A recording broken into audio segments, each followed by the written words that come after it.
Sideline Sports Show. Fort Wayne to the world. Brice got the box score, calm on the mic. Pulling up numbers from last Friday night. Sack gyms packed, rivalries loud. He'll tell you who balled out, who hyped the crowd. DC slide in with the hold up weight. Spicy little rant, that's a hot take plate. Coach talk, Pacers talk, all in the mix. Midwest mind with that ESPN fix. Hey! Sideline Sports Show, Brice and DC. From the Fort Wayne courts to the big TV. Indiana Hoosiers dreams. Welcome into the Sideline Sports Show with Brice and DC. I'm Brice Vance. That's DC Hendricks here on a Sunday morning in Fort Wayne, Indiana. Thank you so much for tuning in to the show here. We got a jam-packed show as we are coming live off the heels of Team USA defeating our rivals from the North, Team Canada, in the men's hockey final at the Olympics over in Italy. And it was crazy. I was kind of hoping for the overtime to be going on right now as we're going live, just so you could see our live reactions, because I think we both let out a few expletives when the goal was scored by Jack Hughes in overtime, and it was 3-on-3. It was a back and forth game of a defensive game. Ended up being 2-1 in overtime as Team USA takes gold in the Olympics over in Italy. Welcome into the Sideline Sports Show. We are a part of the Get Indiana Podcast Network, getindiana.com, your destination for everything in the Hoosier State, from festivals, festival blogs, to hometown, small town spotlights. Make sure you are subscribed to their newsletter that you can find at the top of their site, getindiana.com. It's also where you can find our show that is posted weekly on their top of their site as well. So thank you so much for tuning in here on a Sunday morning. We got loads to talk about. We got girls semi-state basketball. We have 3 teams from the 260 going down to Indianapolis next weekend to compete in the state finals. We have Indiana basketball. The Hoosiers, they got dominated by Purdue last Friday night. And we have some other college basketball stuff to talk about as well. And any other thing that comes to mind, make sure you guys are locked in on the comments. If you want to have anything you want to chat about here on the Sideline Sports Show on this Sunday morning, put it into the chat, and we'll discuss it. DC, how are we doing this morning, buddy? Yo, I'm doing good. Just making sure everything is shared everywhere because we got a big show today. As you see, I had to find the first thing that was, Team USA colored. So yeah. I got my Jimi Hendrix Star Spangled Banner American flag t-shirt on. That's the first thing I could find. I didn't feel like digging. So yeah, man, what a great game. I think we've been transparent enough that not the biggest hockey fans, like we don't tune in each and every day to like NHL or anything like that. We do follow our Fort Wayne Comets, but anytime there's like playoff hockey on or like gold medal game like that, gotta watch, especially when USA is involved. And that game was crazy. I'm not gonna lie. I thought Canada was gonna take it. They, especially in that third period, USA couldn't even get a shot on goal. They were struggling in that third period. So I was getting a little nervous, but goes to overtime, which is what USA wanted. You could tell, like they had the puck for most of the last like 4 or 5 minutes, and we're just trying to run timeout and get to overtime, which made it 3-on-3. Going into OT, which I'll leave that argument up to the general hockey fans. Wasn't a huge fan of keeping those rules for Olympic hockey. Mm-hmm. Where, in overtime you go down to 3-on-3. I would have loved that game to be decided with the full team. But nonetheless, Jack Hughes pulls it off for Team USA, and USA gets the gold for the Winter Olympics in hockey. Yeah, especially after Jack Hughes got bashed in the teeth by Sam Bennett in that, I think it was either late second period or early third. But man, I think the bench reporter, Brian Boucher, was like, he's got 2 cracked teeth. So you score the gold medal winning goal with 2 cracked teeth. I mean, that's obviously hockey is the toughest sport out there, and just to do that while you get smacked in the face earlier in the game is ridiculous. So, but we got a big Sunday morning here for you. We have 3 girls basketball teams to talk about that are going to be playing next weekend. at Gamebridge down in Indianapolis. Let's first start off with the team that we've talked about probably more than any. That's the Norwell Knights after they beat McCutcheon in the semi-state semifinal or the final at LaPorte. They took care of Crown Point in the morning game. That also gave Coach Eric Thornton win number 500, which is an absolutely insane stat. They will face Center Grove in the Class 4A state title next weekend.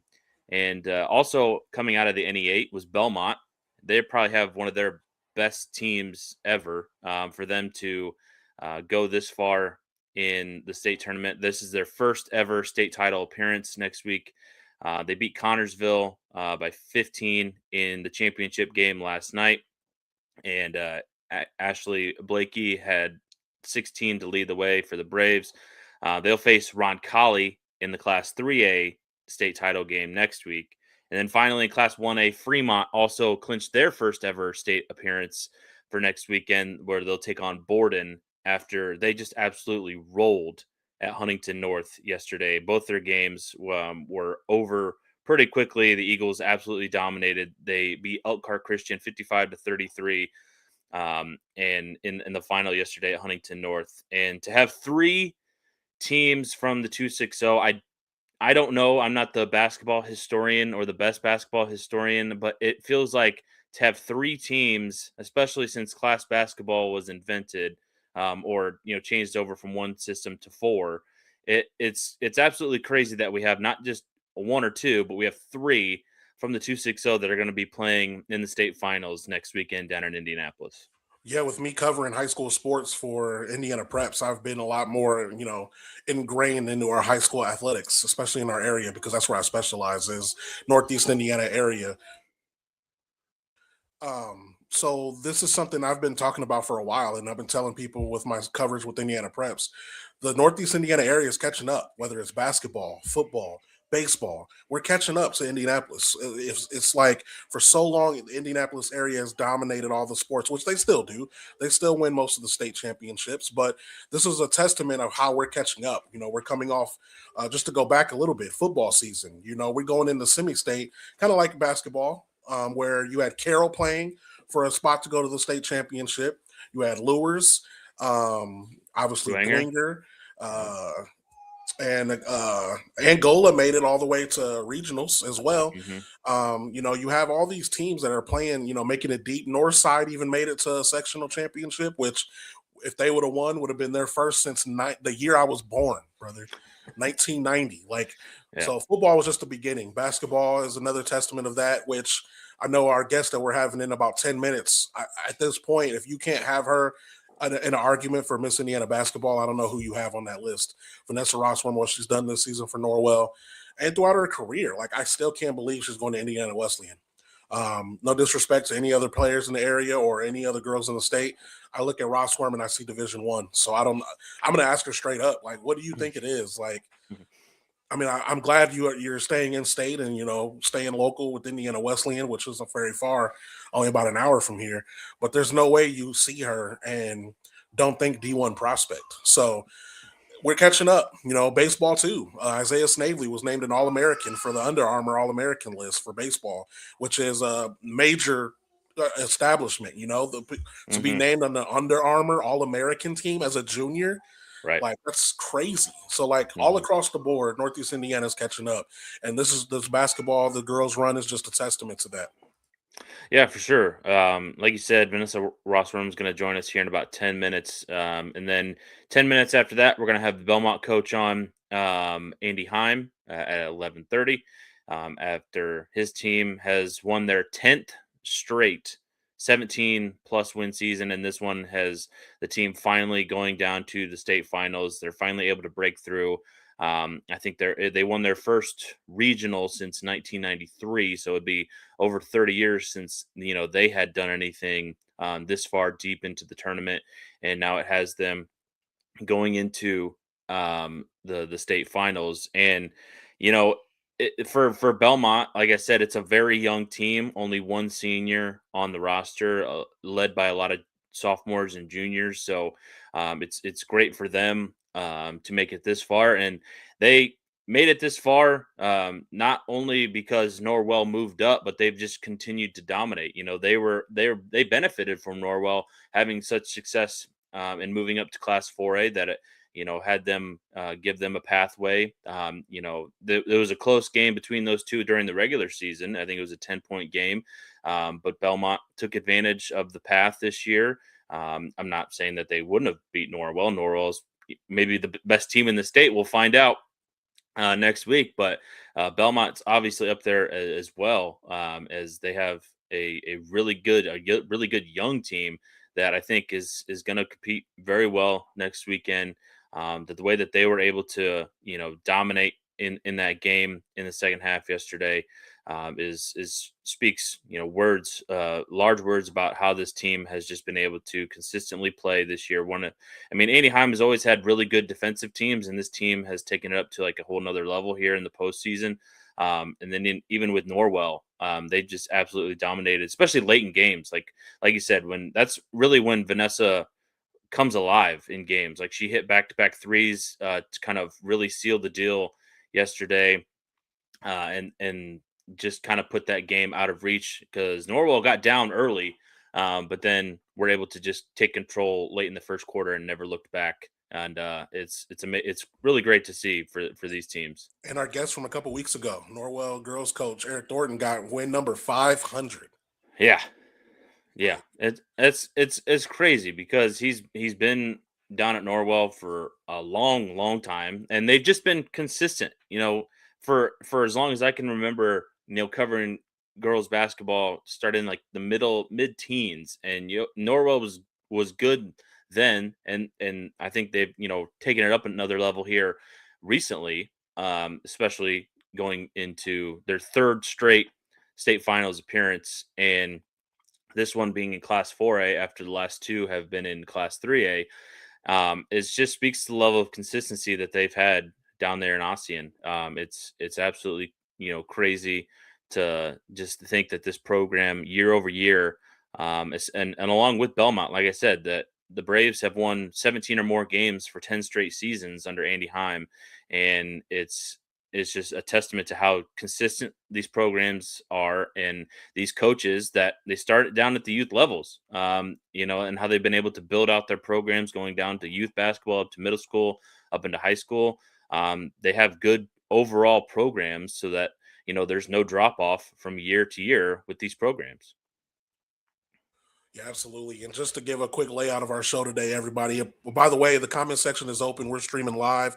We're on X, we're on YouTube, we're on Facebook, and we want you to be a part of the discussion. What is on your sports mind this morning? As we, of course, cover Northeast Indiana sports, whether it's high school, college, professional, but we also talk, we're Midwest guys. So we talk anything Midwest. So by the way, Brice, real quick, before we even move ahead, I'm going to try, we got to at least discuss Miami of Ohio Redhawks, college basketball. Okay. Yeah. Nobody's talking about them.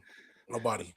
I think, yeah, they're undefeated. I think nationally they're getting more and more recognition. Yeah. But I definitely agree that it's an absolutely wild story to have an undefeated team. I mean, the MAC as a whole this year has some really good teams.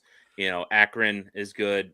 Kent State also another 20-win plus team. You don't normally see that in the MAC. You have some good teams, but it's a one bid league, obviously, being a mid major, and I don't think they'll have two teams. But if nobody if Miami of Ohio doesn't win the MAC tournament, you might have two teams from the MAC making the NCAA tournament, and that's just something that doesn't happen very often. No, it doesn't. But yeah, we got some college hoops to talk about later on in the show. Of course, Purdue and IU played each other as we previewed last week, and I'm sure Brice is ready for that conversation coming up later on in the show.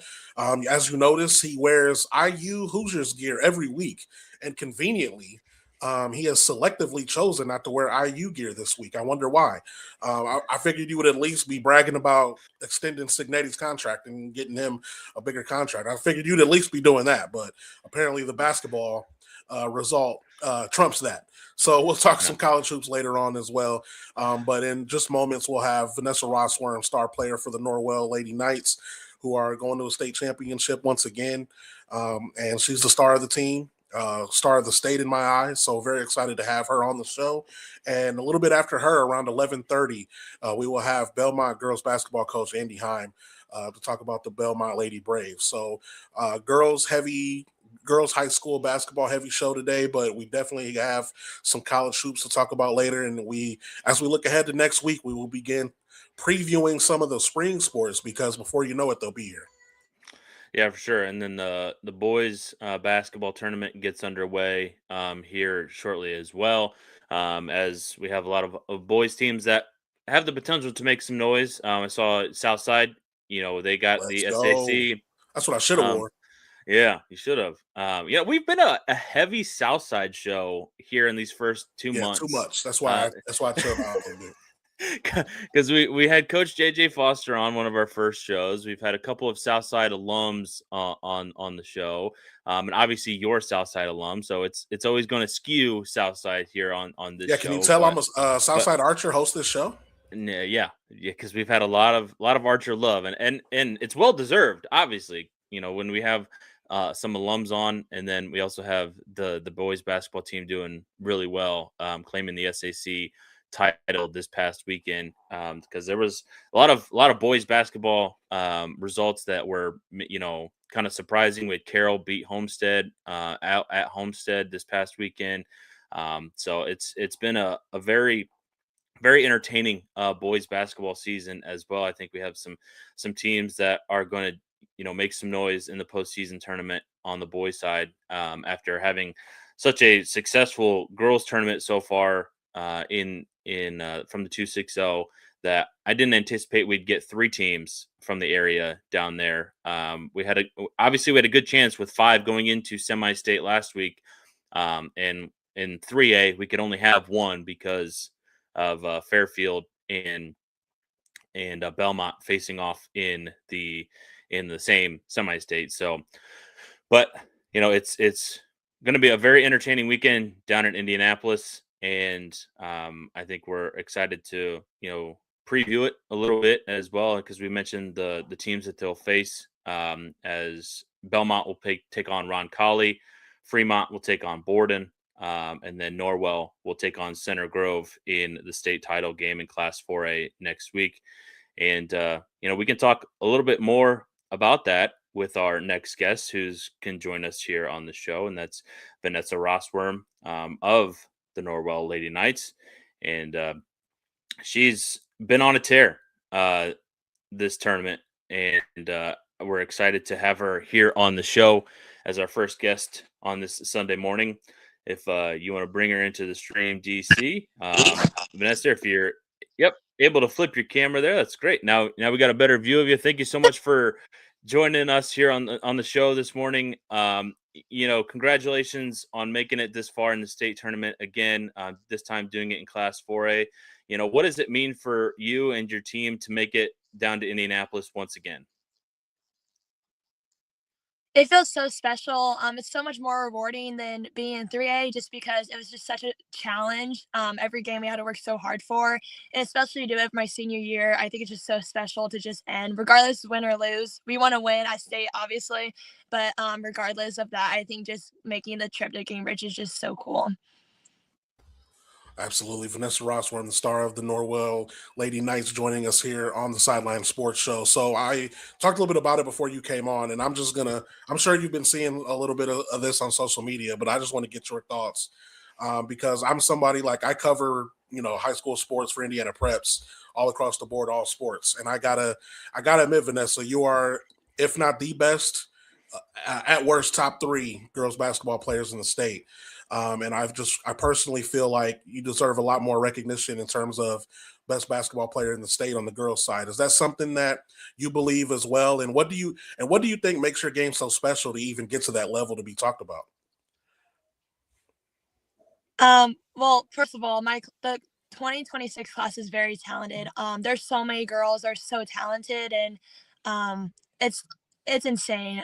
Indiana is just at such a high level of basketball, so I'm just grateful to even be part of the conversation. Being top 3, I mean, it's really hard. I mean, honestly, I don't really know, just because, like I said, there's so many talented people. but just to be like in the conversation, I'm just grateful, and I try not to pay too much attention to that because honestly, none of that really matters. And being in the conversation for Miss Basketball, it's not why I'm playing. Like that's not why I've wanted to win. Like you know what I mean? Like I'm playing for a bigger purpose. I'm playing for our Lord and Savior Jesus Christ, and obviously for my teammates and for my family and all of our fans. So I'm not really trying to focus on that, but I guess it's been back of my head. Yeah, for sure. What's been the difference between last year's run, or the last two runs, I should say, and this year's run? Obviously, the big difference is you jumped up a class, but do you notice a level of competition difference, or is it still obviously a hard game each and every step of the way? I think the competition is definitely more challenging.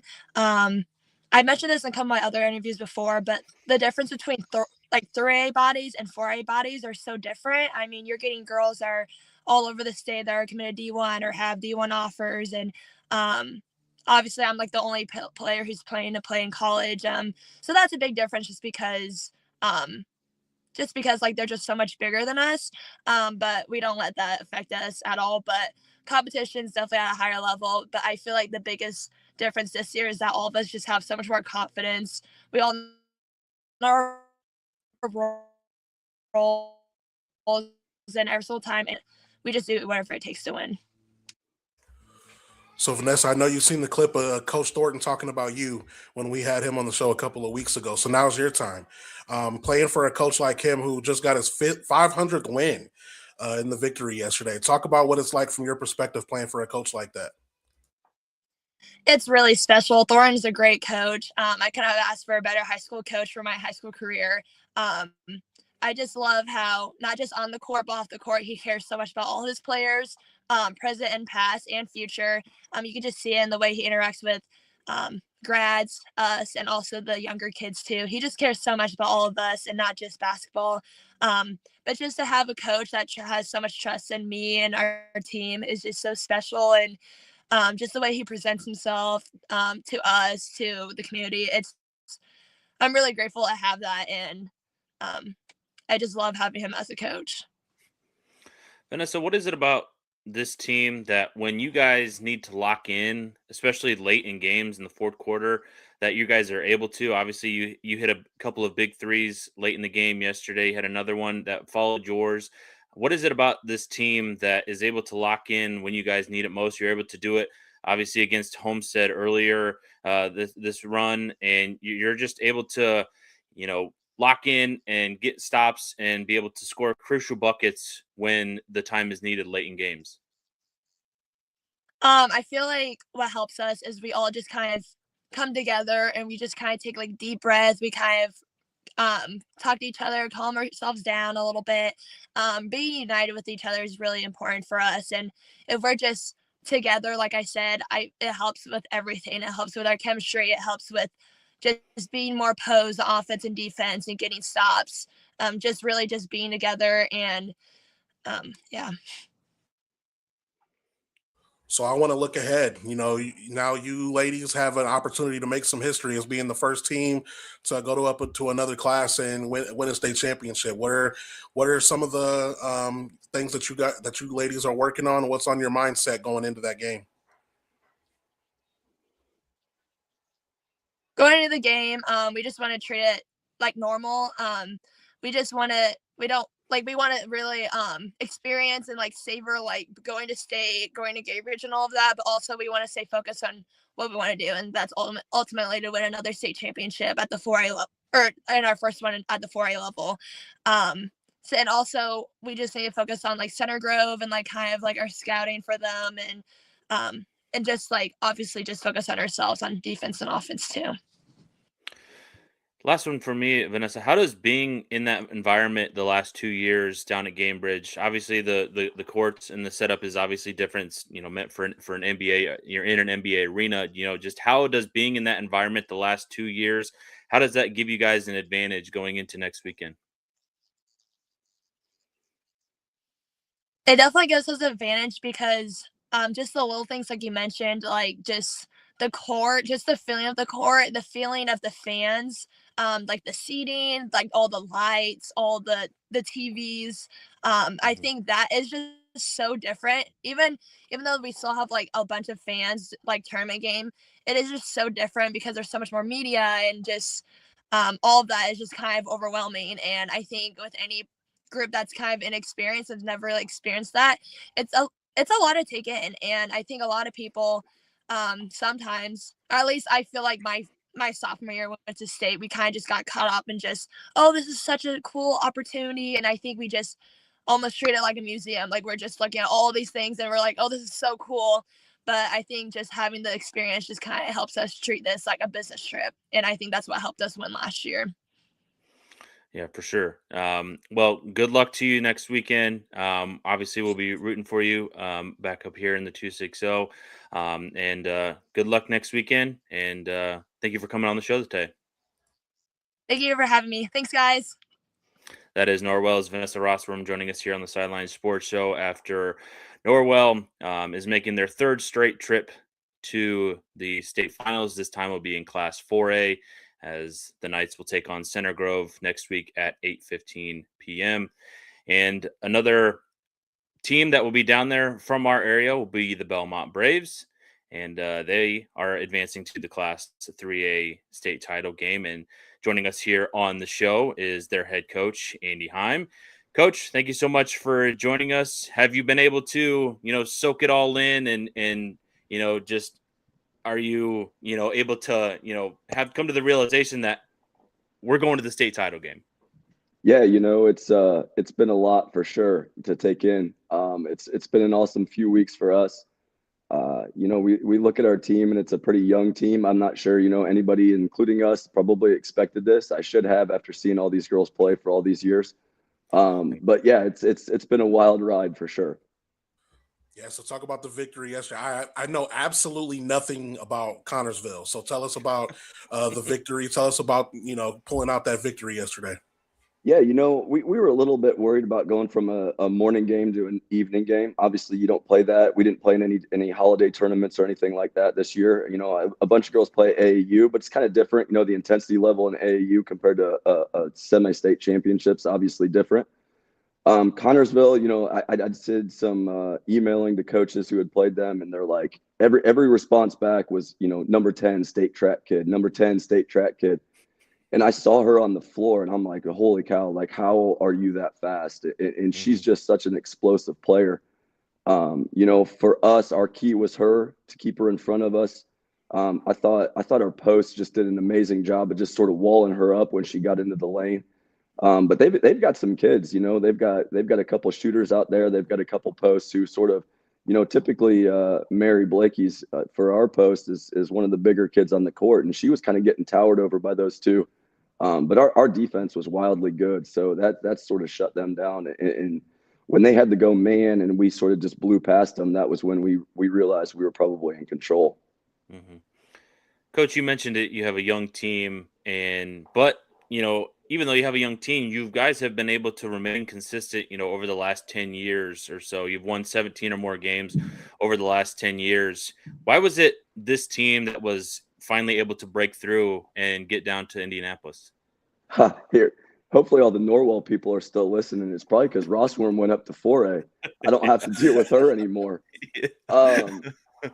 It takes a lot. We ended up getting a pretty special team back in 2022 and beat Norwell in advance, but we ran into a Benton Central team of just, studs, and we competed with them and we lost by 5 or 6. And it was just one of those things where I think at that point in time, we had sort of, broken that decade-long sectional drought, and we were just sort of happy to be here. Where this team, from the beginning of this year, honestly, it was from the end of last year when Norwell knocked us off in the sectional championship. You just saw it in their eyes, like they didn't want to let that happen again.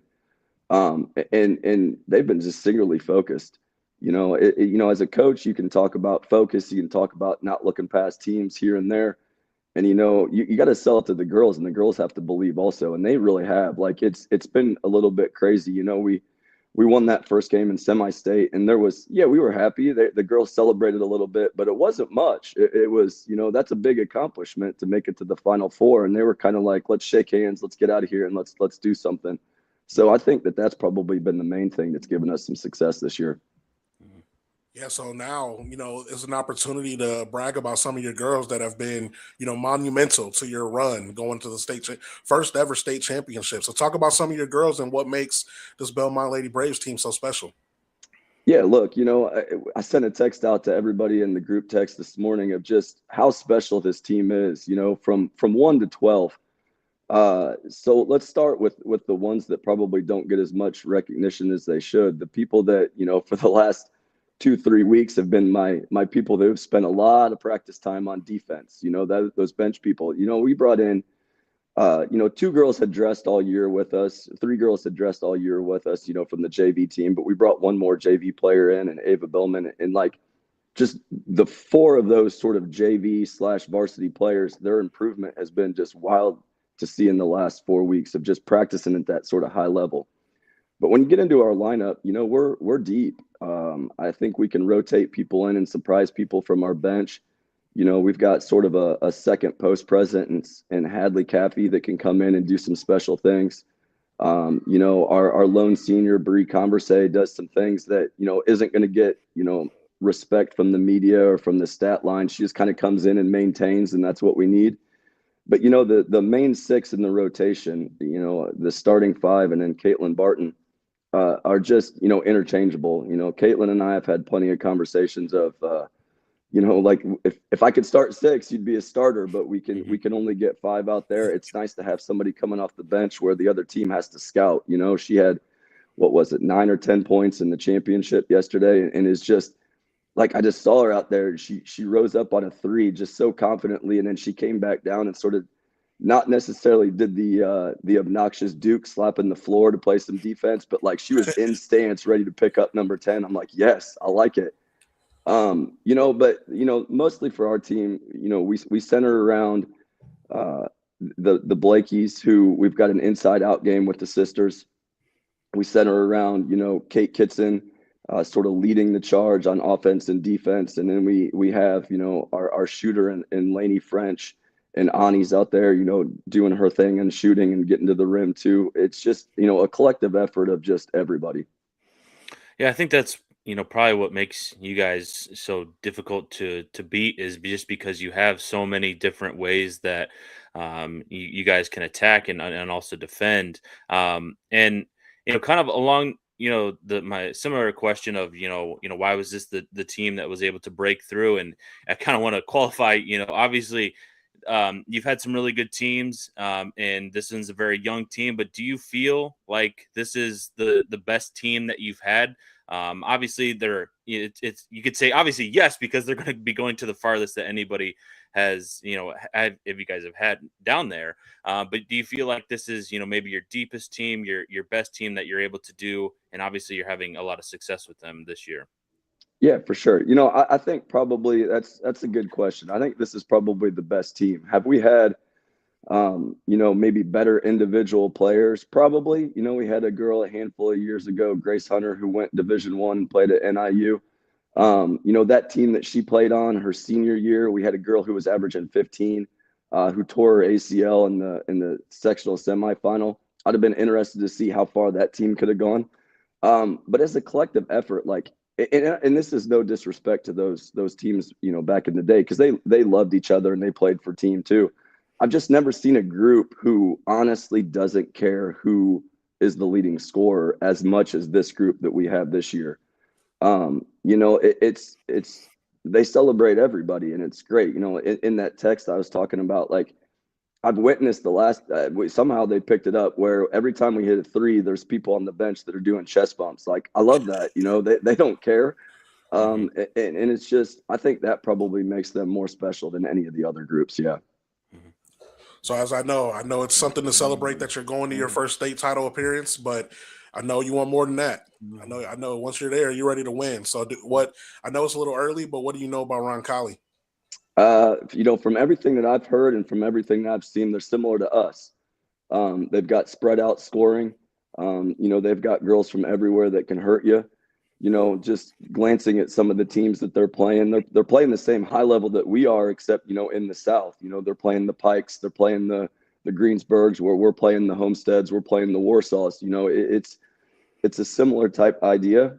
So for us, sort of like what Vanessa said as she left, like we can't get sucked into, oh my gosh, look at this and look at that. We've got to kind of keep our eyes on the prize. We've got to be happy of where we're at, but we can't, let it get it to our heads a little bit and just kind of stop playing and just savor the moment. Yes, but we got to make sure that we're there for a reason. Yeah.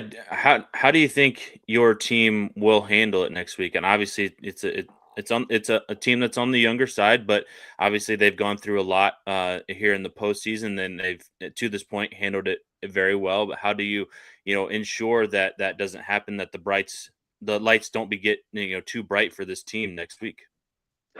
Yeah, that's a great question. That's my Sunday job right now. Yeah.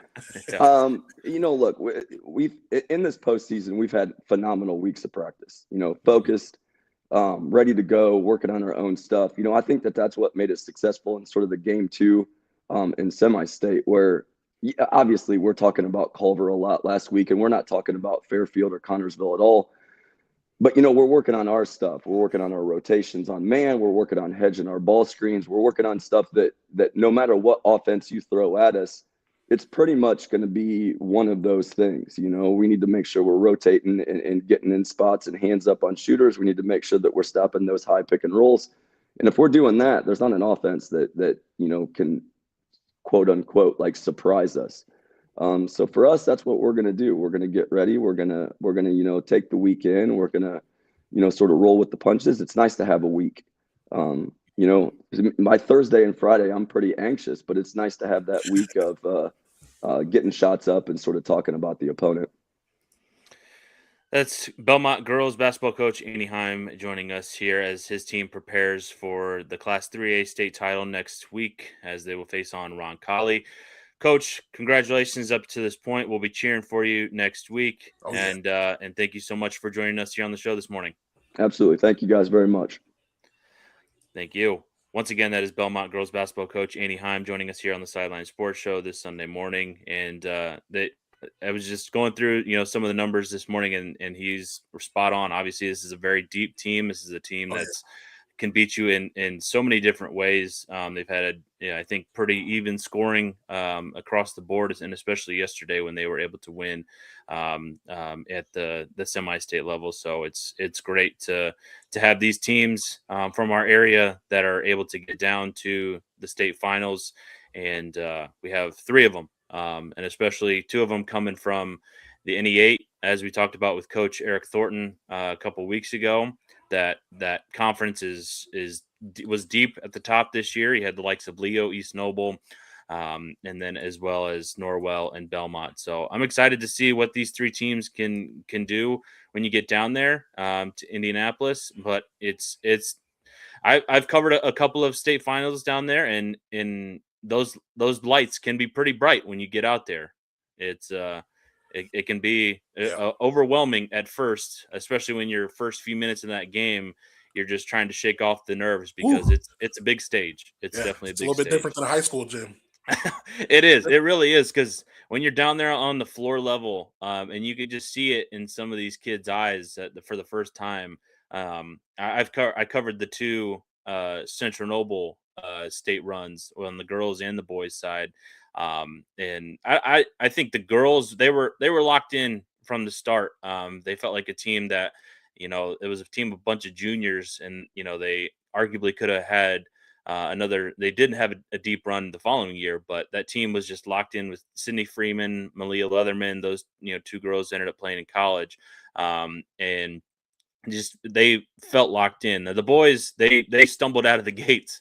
Not to say that they weren't mentally locked in, but they just couldn't find their footing in the first quarter of that game, and they got behind early, and it's hard to recover, especially when you're in an environment that's not so familiar, because it can feel cavernous, it can feel big, and it's just a different environment down there at Gamebridge. Yeah, kind of like how the Indiana Hoosiers figured that out at Mackey. All right. I knew you were looking for a point to get to this. I was trying to push it off as long as possible. I could keep talking about I knew you were. I could keep talking about girls basketball as long as you want. I could bring up stories of let's talk about it. 93-64. Does that ring a bell? No, because when I stopped watching 2 minutes into that second half, I turned it off. I went back to YouTube and started watching something else that would have given me more joy than what was given me in that game, because it was horrible if you're an IU fan. What's even funnier is just last week we were arguing about who we trust more, and I said IU, and you said Purdue. And who was right? Me. I mean, yeah, you could take that win, but I'll take the real win. Yeah, I'll take what happened. I mean, I'm watching the first half, and I'm just like, they just look, and it's been an ongoing problem with IU for most of the season too, and a little bit of Purdue, to be honest. They've been kind of looking that way a couple times too, but watching that game, the Indiana Hoosiers basketball team just looks super uninspired. Do you not know how much this game means? Are you that young? You don't realize how big of a game this is? Purdue, brother. And they came out just looking like just another day, another basketball game, no big deal. What are we doing? Yeah, that's the thing about you get with these transfers is and how the sport has kind of changed a little bit. You're not ingrained to it, because for Braden Smith, this is the 8th time he's played Indiana. For Fletcher Lawyer, this is the 8th time he's played Indiana. This matchup is, and the IU guys should have been, ready for this. They should have, because they just beat Purdue on their home floor, about a month ago. But I can count on my hand the times that Indiana has been competitive on the road. You have UCLA, you have USC. They were competitive in that game. You have, I'm talking about other than the blowouts, because they smoked Rutgers. Right. They smoked, I think, when they won at Maryland. Yeah. But they weren't competitive at Michigan State. They weren't competitive at Michigan. It got close late, but that game was never in question. They weren't competitive earlier in the week against Illinois. So against the top level competition, Indiana has just not been competitive. They were barely competitive against Kentucky earlier in this year in that game in Lexington. They weren't really competitive against Louisville when that game was played at Gamebridge. And just against high level competition, this team falls behind early. They can't do anything. This is what happens when you live and die by the three. If you're not making shots early, because Nick Dorn, where the hell has he been? He got a point, did he? Did he score at all? I don't know. I don't remember much after the first few minutes. He finished with 0 points, 0 assists, and 1 rebound. That's the second game where he's showed up and had an absolute 0. It might be time to take him out of the starting lineup. I think so. Because right now I'd rather put Connerway back in the lineup and see what he can do, because he's at least a guy that can drive and get into the lane and penetrate and kick out and to open shooters, whereas that's not a strength of Nick Dorn. He's a spot up shooter. And this team has just lived and died by the three, and this is what happens. Either you're competitive in these games that because you're able to knock down shots, or you just get blown. 30% from three, and Purdue shot 64% from three. They hit 10 threes. You're not going to beat Purdue when they're hitting threes like that. 10 for 18, Purdue was. You got out-rebounded. I just, and this is what frustrates me about college basketball in general.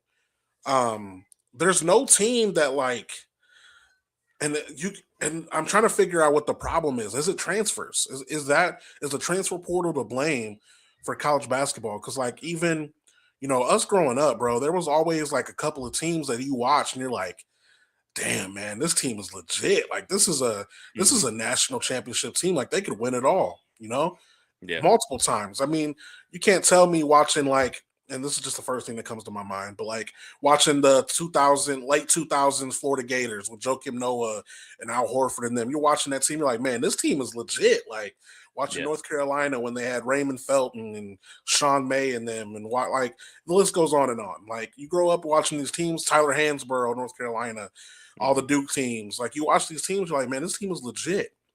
But when you watch college basketball today, I don't see any team that's anywhere near that. Like none of them. There's no team that I watch in college basketball, and I'm like, I think they could win the national championship. I don't feel comfortable saying anyone is a favorite to win the national championship, or let alone their conference tournament. Like, like last week, for example, we brought up the discussion of who we thought right now was the best team in college basketball. Who'd we say? We said Michigan. We said Michigan. Mm-hmm. How'd they do yesterday? How'd they do last night? Quickly. I mean, they lost by 5 to Duke, so they looked horrible. They did look bad. They looked horrible. And it's like, yeah, I don't understand what it is, man. Is it the transfer portal? Like, I can't figure out what the problem is with college basketball. It's just like, and some people would argue that that's why they like college basketball, because it's more of an even playing field, like whatever. All right. But I like watching college basketball to see good basketball. Okay. And when we, growing up, like we watched teams that were legit teams. Like there were some college teams in the past that I swear could beat some NBA teams. Okay. But I watched this today and I'm like, man, there's some high school teams that could beat some of these college teams. Like, it's just, I feel like, and this is a personal opinion, I just feel like the talent level, and I don't even know if it's the talent level, it may just be like, just overall, like caring about it, like just like the IU team, like they're just so uninspired. They play well for a couple of games and they go right back to the way they looked against Purdue. And a lot of teams do that. But we follow our local teams a little bit more extensively, so we pay a little bit more attention to them. Yeah. But, like, I just don't get it, Brice. What, like, is it the transfer portal, this generation? Like, I don't even trying to sound like Unk over here. Oh, I ain't trying to give no vibes, but, like, I can't, I'm watching this college, like, Duke, Michigan last night. Yeah. Rating, like, ranking-wise and, like, prestige-wise, that should have been a marquee must-watch game. I'm watching that game, and I got kind of bored, bro. Yeah. It was kind of boring. Yeah, when you get a game that finishes into the 60s, it's not, neither team is shooting very well and neither team is performing well. It can be a tough watch, especially when, like I said, I think the having teams rely, and similar to IU in the style that relying on the three, that obviously college kids are not as good as NBA players when it comes to shooting the three. And you're going to get these games when teams don't shoot well from the three, especially at a neutral location like this game was played in Washington, D.C., that it's going to be ugly. And that's what I fear about, like when we go and get into the tournament and we get to playing in an NFL stadium later in a couple months, with the games being played at Lucas Oil for the Final Four this year. And we've seen some stinkers in the Final Four, going back to, what was it, Butler, UConn, when that game was like 50-something to 40-something. Neither team could shoot. And I remember watching that game and like, what is going on? This is ugly basketball. It's not that bad right now, but at certain times it feels like it's just chucking up threes. And especially when you have like the Darren Patterson situation where he's sitting out games, or late in games he's sitting out and not wanting to go back in, and Kansas is claiming that he's cramping up, and it's still like, where's the drive to? And I get it. I get it to a certain extent that he's preparing for an NBA career, but right now you're on Kansas. Play for Kansas and try to win as many games as you can. And to me, that sounds like you're playing for the name on your back and not the team on the front. Name on the front. And obviously we've lost that along the way here recently with the transfer portal, with the way that things are changing. And right now we're sounding like we're two men in our upper 70s right now. We sound old as hell right now, and I don't like it. But it's the truth. It's the truth. Yeah. We used to walk in 10 feet of snow on the way to school. Well, if you didn't notice, the snow's back this morning. I did. Yeah, unfortunately. But Yeah. no, but I'm right there with you, man. It's unfortunate. It's the combination of one and done, transfer portal. It's all these things coming together where it's like, what happened to the game I love? It's not just basketball, it's college football. And this is kind of what happens a little bit when there's different conferences that are trying to run the show and you don't have one central leader. When you have a governing body in the NCAA who is at its all-time weakest and can't enforce anything because they'll just get sued. And that's just what happens when you have a lack of leadership at the top. You can't enforce things the way that they used to be able to. And this has nothing to do with guys getting paid or anything like that with money. I'm happy that the players are getting paid, out in the open. We all knew that they were all getting paid before. Anyway, yeah, but this is like more out in the open and how many times in the past, and I'm not going to call anyone out because, I've been in radio for like 10 plus years now. You know how many high school kids that, are committed to like big level schools that would like show up to the station in like a brand new like Dodge Charger or like, like a brand new like a Tesla or something. It's like, all right, bro, like 18-year-old kid doing better than me. Like, come on. And this is years ago. This is before Neil started. So we knew that they were getting that bag before, but like now, I don't feel like that's it, man. I think it's just honestly, I think transfer portal is the biggest problem of it because guys don't like you got all like for IU, like you mentioned, like all these guys on IU that, didn't start there, that don't understand the level of basketball and the level of importance of beating Purdue. Like you watch that Purdue game, you're like, I don't even know where to begin. Like they turned the ball over 11 times. Mm-hmm. Like I wouldn't turn the ball over 11 times. Like that's crazy. 11? And most of that was in the first half. Yeah. Like I was just so disappointed. Like I was really looking forward to that rematch. And I'm a Purdue fan, so like, I probably sound weird complaining right now, but I wanted a better game. I wanted more, that's one of the few things that we have to look forward to is that rivalry. That's what makes college sports is rivalries. And that just didn't feel like a rivalry game at all. Like at all. Maybe for Purdue, but IU didn't show up in that game. And that's just an example. Like, and another thing that I bring up too with college basketball and my issue, who's the best player? Like every year we have at least one person that is like head and shoulders above everyone, and they are a favorite to advance far in the tournament, and like a lot of people will pick that team because that player is on there. I look this year and I'm like, I can't even tell you who the best player is. Who's the best player? Like at least last year we had Cooper Flagg, Yeah. And years before that, there was always a star. There's always at least one guy. And I look at the basketball talent this season, and I can't even tell you who the best player is. Can you? Who's the best player? Well, I think there's a few guys that it's Darren Patterson when he plays is really good. AJ DeBansta from BYU, or you have Cameron Boozer from Duke. Those are probably the three top guys that are going to be up for Player of the Year. And Cooper Flagg last year will drop 80 on all three of them. Probably would, but he's now playing for the Mavericks and doing pretty well for them. I'm just trying to figure out what it is. It might just be me. Look, we got people watching. Hit the comment section. It's open. Okay. Yeah. Let me know if I'm tripping. But like, I am just watching some very uninspired college basketball right now. I think though that even though we might have a handful of teams that aren't the most dominant number one team in the country, I still think that means it's going to be a good March. I think we're going to have good college conference tournaments. We're going to have good NCAA tournament. Hopefully that if you have all of these teams and you don't really have a team that looks like it's going to just absolutely run its way through the tournament, like, a back in the day Kentucky team or a back in the day Duke team. If you can have those teams that where it's more flat at the top and not have so many, just one dominant team, I'm hoping that makes for an entertainment entertaining tournament when we get there. And So you're with hopefully, those people that would argue with me that parity is what makes it special.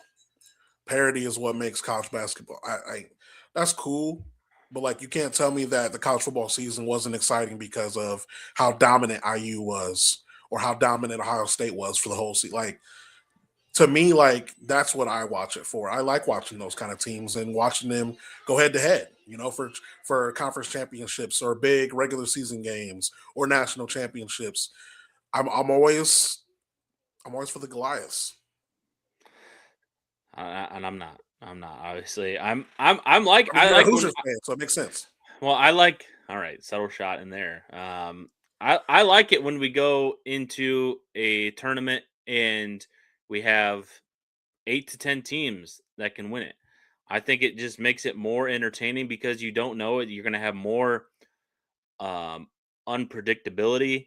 You're going to have a tournament that is going to be filled with more upsets that we're going to get on the first 2 weekends of the tournament. I think hopefully by the time we get down to the Final Four, see, I will say that I like all the upsets, but we get to the Final Four, I want the top teams in there because I want the top players, I want the top coaches, I want the top teams participating and competing against one another in the Final Four, but not, I like when a 4 gets upset by a 13 or a 14 knocks off a 3.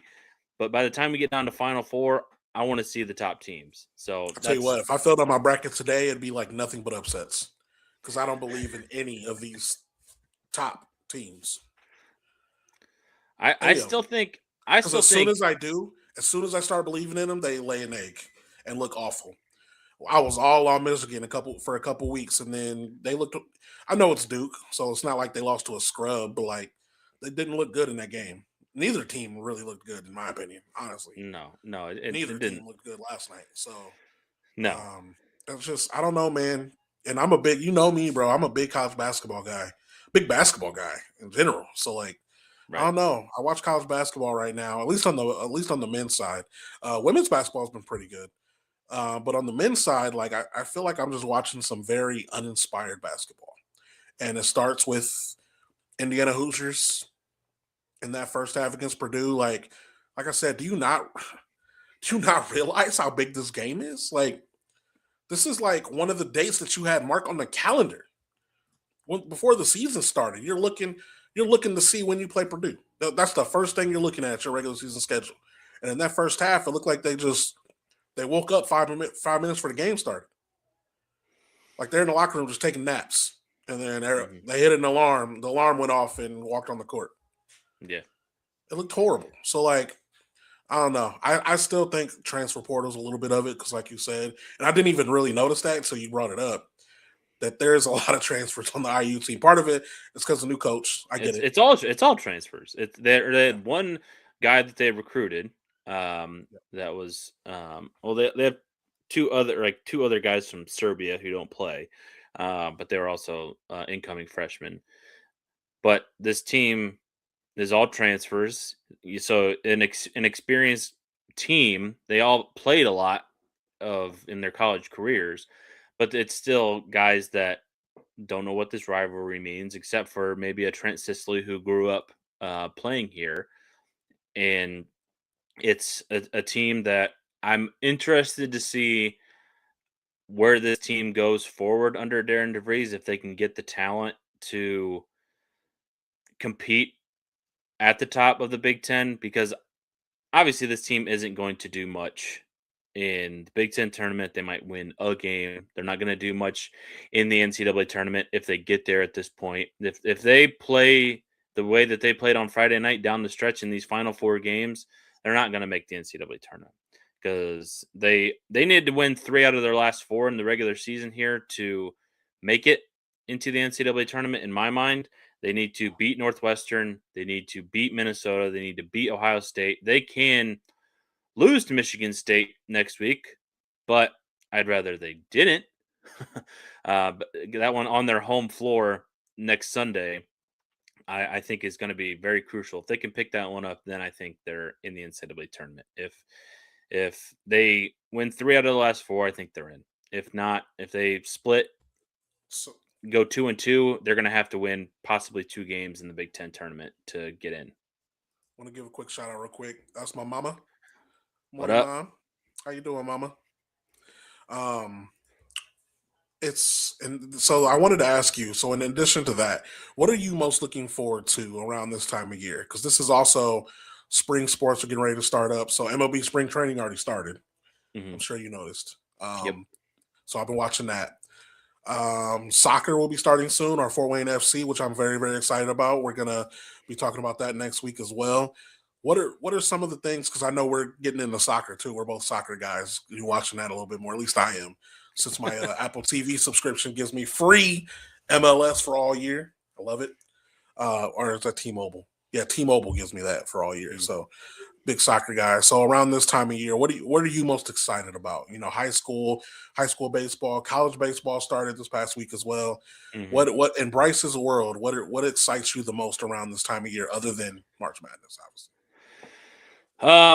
It is the start of spring sports. I think you kind of have this crossover of basketball ending and baseball, softball beginning as well in the high school realm. Obviously, I grew up playing baseball all 4 years of high school. I played baseball. I still, have coached it recently as well. Going to be coaching my team's my son's t-ball team Let's this go. year. Coach This Brice year, back in the dugout. yeah. Hey, it's back out at Wallen, so you and I are very familiar Ooh, with Wallen. here we go. You and I. For those that don't know, you and I coached a fall ball team that your Man. son was on, and we also had Justin Prince as an assistant coach on that Hey. team as well.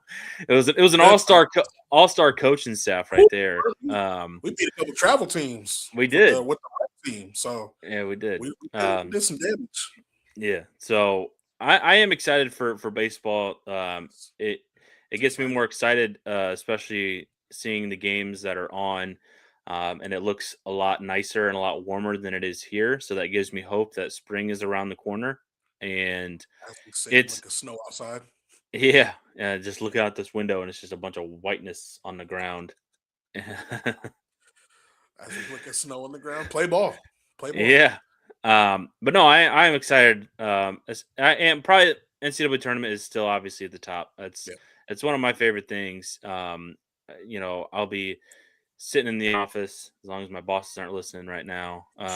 Watching Thursday and Friday of the NCAA tournament. The first round is always exciting. I might not know more than half the players that are playing for some of these mid-major teams, but just to have basketball on, start it from noon and goes all the way till 1:00 in the morning.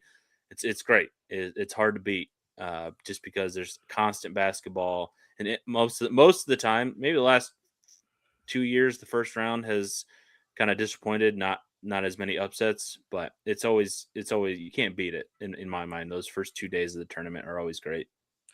Yeah, same for me, man. So this year, I'm not coaching this year. I was asked to help with my son's travel team, but I let them know like I'm kind of done coaching my son. I'm kind of at the point where I just want to be dad. Yeah. Because from personal experience too, like I tend to be a little harder on him than some of the other kids. So once you start doing that, it's time to take a step back. Just be dad, bro. Just sit back and relax and let him handle it on his own. But he's getting ready for his first travel season. His first time playing travel ball before he goes to high school. So that's what I'm working on. Just working with him, getting him ready for that. It's going to be a grind. So baseball season for me, man, you already know baseball season is number one, whether it's high school, college just started this past week. So following that, a lot of Fort Wayne kids killing it. I don't know if you've been paying attention. Yeah. But Luke Weinswanger, Niswanger from Homestead last year. He's a freshman at Central Michigan and already won pitcher of the week for the MAC as in his first week of college baseball. So shout out to Homestead there. And then Landon Fry from Snyder had a big game yesterday for IU. Went 2 for 2 as a freshman, starting second baseman. So it's baseball season, man. I'm following all of our local players, in college, high school, and then MLB. You already know it's Mariners all day. I think this is the year. I feel like I've been saying that since 2001. But I feel like this is the year. All right. I mean it this time. Also, we need to make it to a game this year. It's been too long. All right. That's our Well, goal. yeah, I've already pre-looked at the schedule because I'd like to go to multiple Cubs games this year. I'd like to get down to Cincinnati at least once. Yes. Because not just because if the Cubs are playing or any team is down there, because obviously for those that don't know, Justin Prince moved down there, and obviously a big friend of ours that I'd love to go down and see him. But anytime go down there and catch a game with him, I think it'd be fun. Yes. But I would love to. I haven't been to Wrigley in quite some time. It's been a couple years. I think the last time I met might have been with you when we went. Oh, that was a long time ago then. Yeah, it's been a hot minute since we've had kids since then. It's been a hot minute since I've been there. So yeah, but I would like to. And yeah, you mentioned the college baseball, and you can catch some of those interviews on the 260 dugout with DC Hendricks. Yeah, so for sure, sister show, quote unquote sister show of the Sideline Sports Show.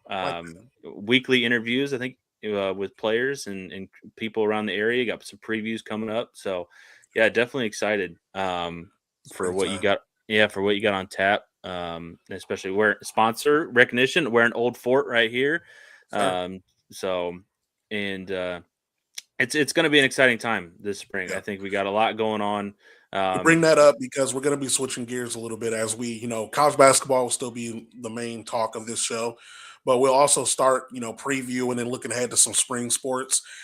For something I'm interested in too that I brought up to Brice. I don't think anyone even knows that there is I think it's a professional. I might be wrong. I'm going to do some more research. Women's tackle football team in Indiana. Yeah, I think it's Indiana Valor. Is that what you said? Indiana Valor. Yeah. Women's professional tackle football team right here in Indiana. So there's a lot to talk about. Fort Wayne FC. You got the 10 cap season coming up, bringing back their young manager. You got high school baseball, all kinds of stuff, college baseball, which locally we just have Indiana Tech and St. Francis now, thanks to PFW for getting rid of their baseball program. So lots to talk about, but it's time to switch those gears as we get ready in the spring. Yeah, super excited. We got a lot going on. I'm sure next week's show that we will talk about the state finals from the girls basketball ranks high school here.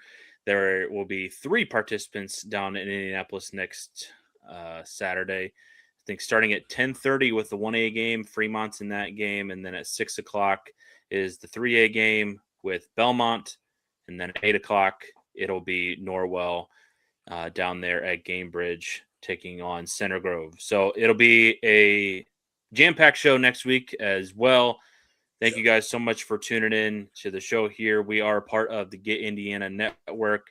If you want any information on the Hoosier State, whether it's fall festivals, winter festivals, spring festivals, summer festivals that are coming up this year that you want to check out, make sure you go to getindiana.com. You can subscribe to their newsletter at the top, and you can find our show on there as well, weekly recap of what goes on here on Sunday mornings. Thank you so much for tuning in this week. That's DC Hendricks. I'm Brice Vance. Make sure you subscribe and follow wherever you are listening, whether it's on Apple or Spotify, or here on the YouTube page or on Facebook, X. Follow us everywhere and anywhere. So for that guy over there, DC Hendricks, I'm Brice Vance. This has been the Sideline Sports Show. Thank you so much, and we'll see you next week.